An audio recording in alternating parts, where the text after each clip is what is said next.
Hello, my name is Franco Nero and I will be presenting Galactosemia.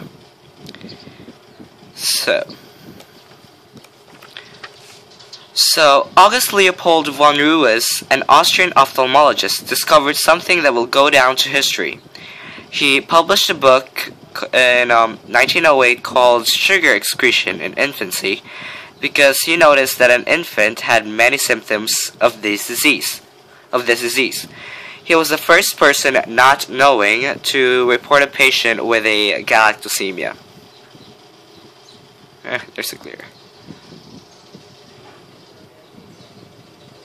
So in 1917, removing dairy products from infants' diet treated this disease. However, in 1956, scientists discovered that this wasn't the cause because it was caused of a mutated gene, and it is found in chromosome 9.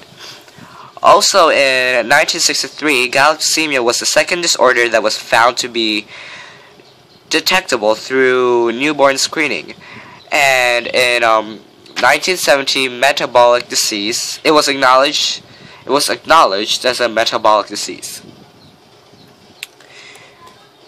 So, galactosemia is a rare type of disease that affects the ability to break down galactose, or sugar, that is found in milk and other dairy products. The glucose and galactose has to be broken down by the body and turn it into energy. But when an infant's body is missing a gene called GALT that helps break down the galactose, it defects the galactose metabolism, causing it to be toxic to the cells of the body. So how do people get galactosemia? Well, it is inherited. It will be passed down in a recessive pattern.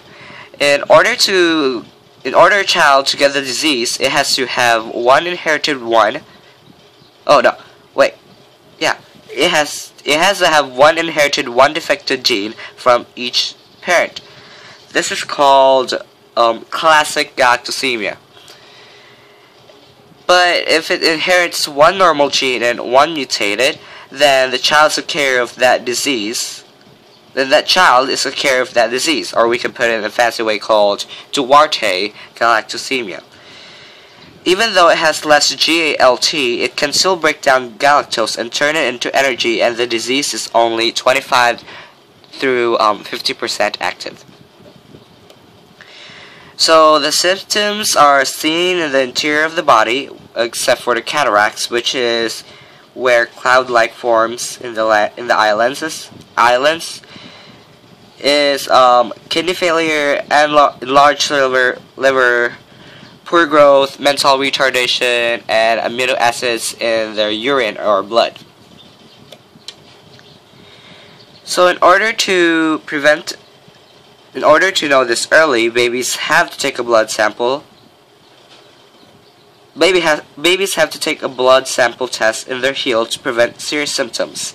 If a baby has low levels of GALT, then the baby is positive. Well, if the baby